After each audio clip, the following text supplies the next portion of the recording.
What's going down, everybody? Jared, RedRacer video. Hey, today's video, we're going to address the elephant in the room. I've had a lot of people asking me, should I do turbos? What problems have you had with your turbos? And we've kind of been, I don't want to say keeping it on the down low, but I wanted to give everybody a fair shot to do things and make things right and get things where they needed to be. So I'm comfortable with where we're at and I'm ready to talk about it. So today's video, what was all the heartache on my turbos? What was causing all my problems? And why did I get hostile for a little while? So we're going to get into that. We're getting into that right now. Thanks for watching, guys. Let's do it.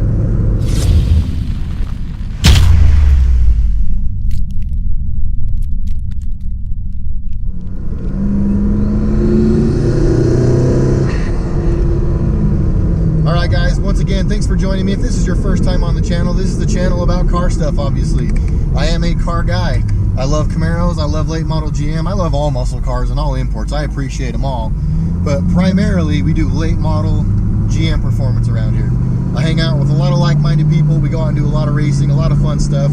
So if all that stuff sounds like your cup of tea, please, guys, hit the subscribe button, and make sure you hit the bell so you get notified when we have new videos.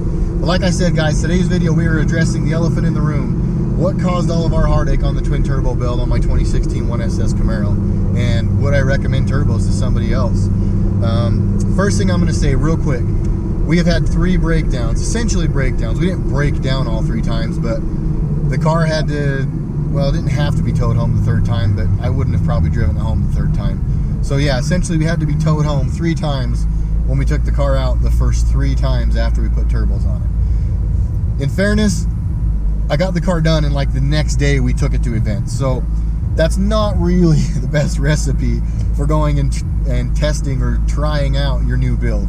So we kind of put ourselves in the situation to have that happen a little bit, but it still sucked. So we'll get into them, okay? Breakdown number 1. Breakdown number 1, the car gets together, makes great power, goes straight to Pikes Peak in Colorado.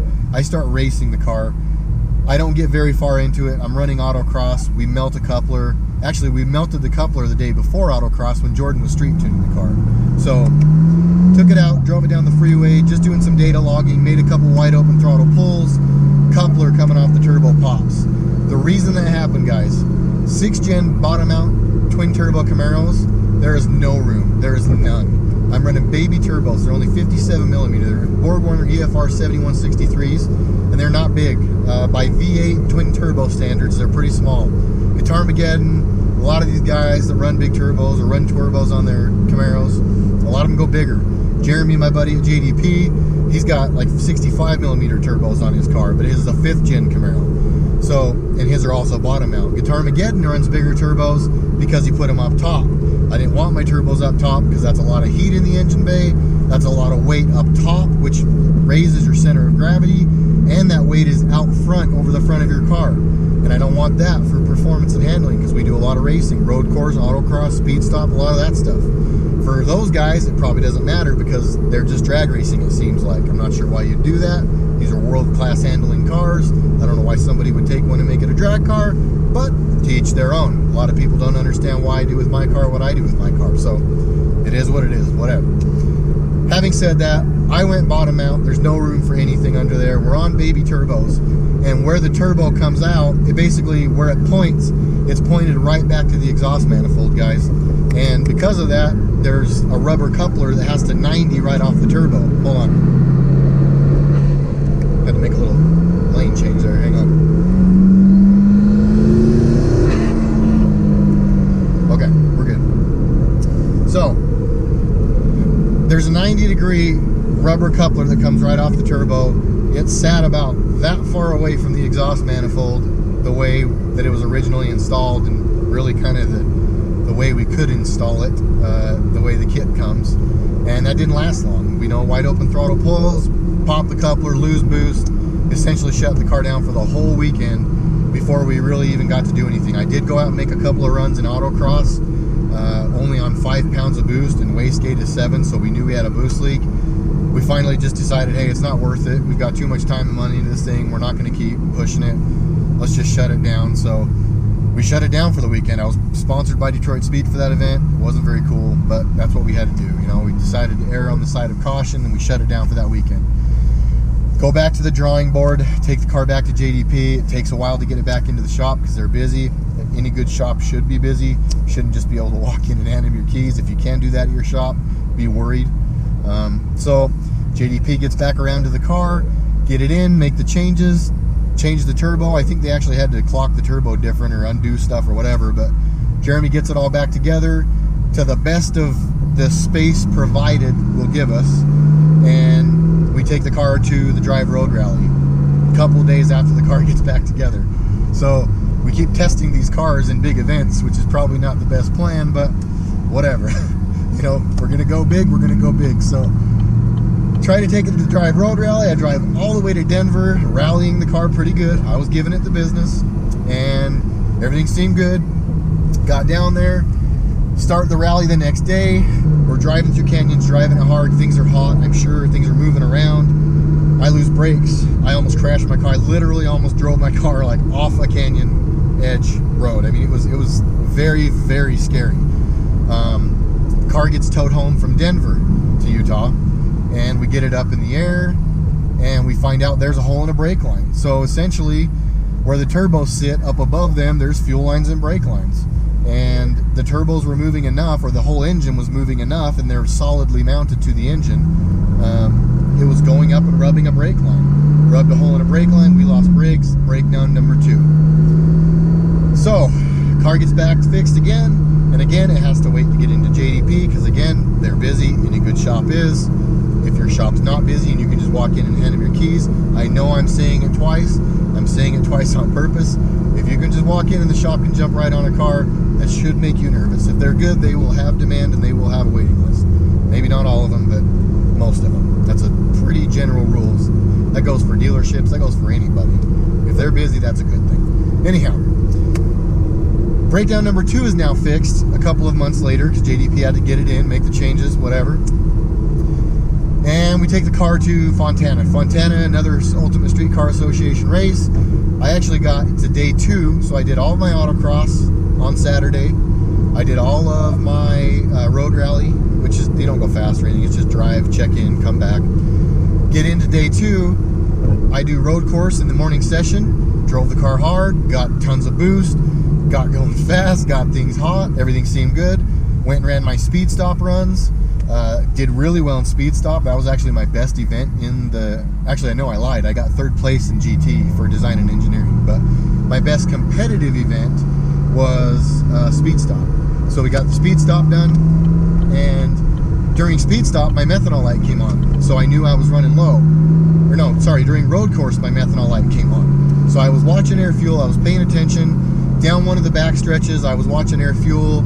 I saw a high 12 number. I think it actually got into the 13. So I immediately got out of it and just kind of started going 70% to get out of everybody's way.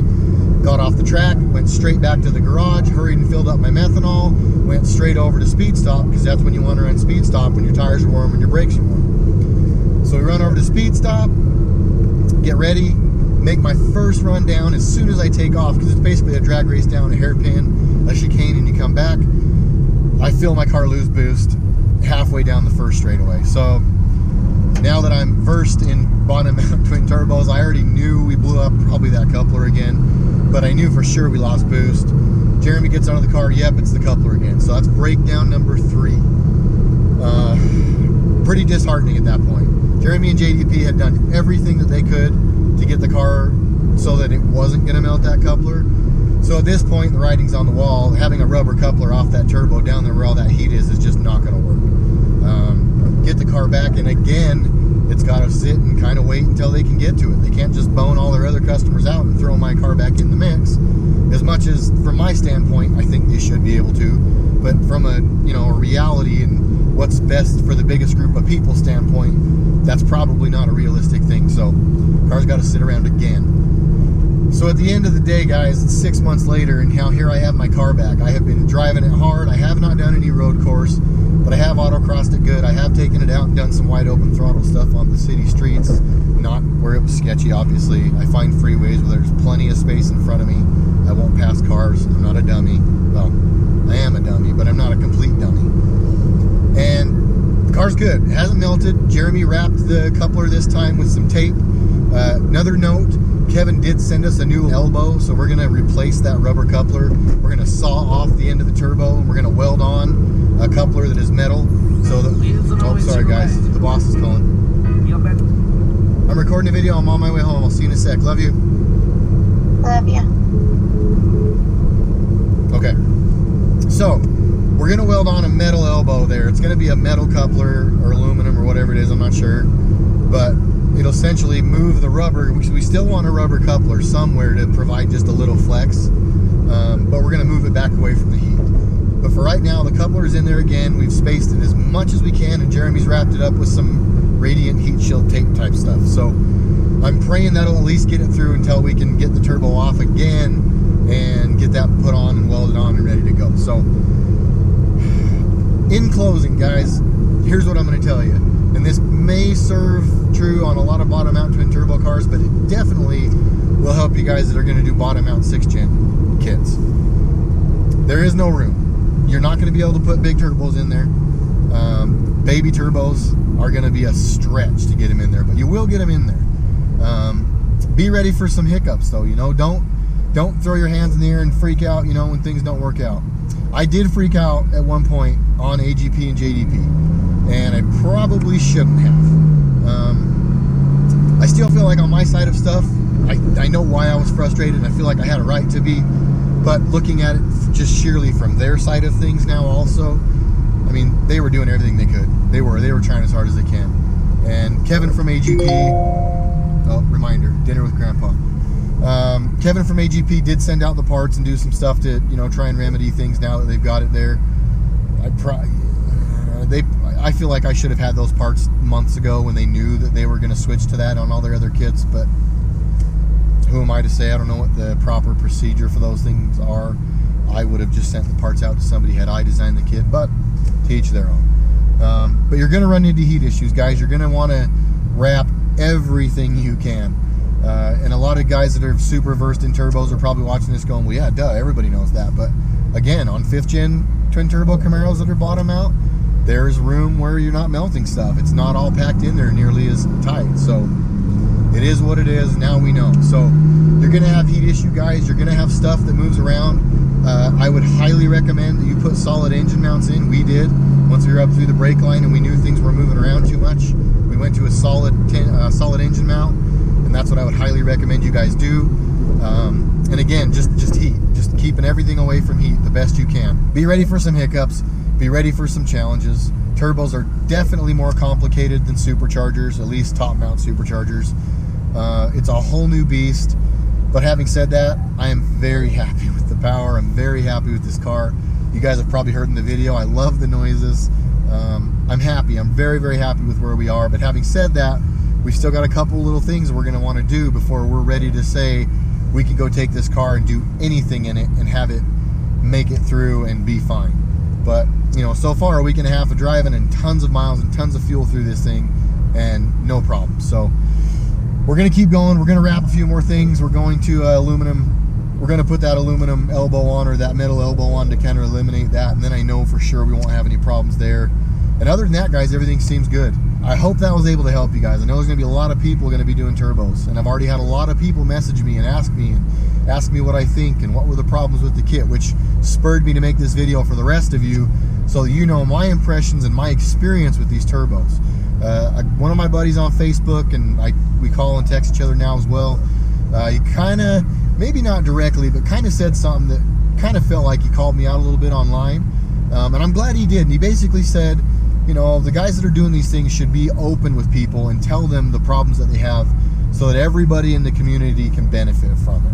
And after he said that, I was like, you're right. You know, I want to come out and just kind of be upfront with everybody. So now you guys know, exactly what my turbo troubles were, and I hope that helps some of you guys not have the same turbo troubles. So that's it. If you guys have any questions, please, in the comments down below, let me know. I know I kind of tried to breeze through that, and I know this video is already way longer than I wanted it to be.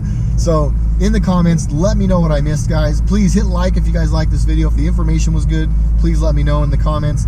If the information wasn't good, you can let me know that in the comments too. I got thick skin, I can take it. So Guys, I'm going to have more videos very soon. We got another video coming right after this one, so be looking out. Like I said, make sure you got the bell click next to the subscribe so you know when the videos are coming.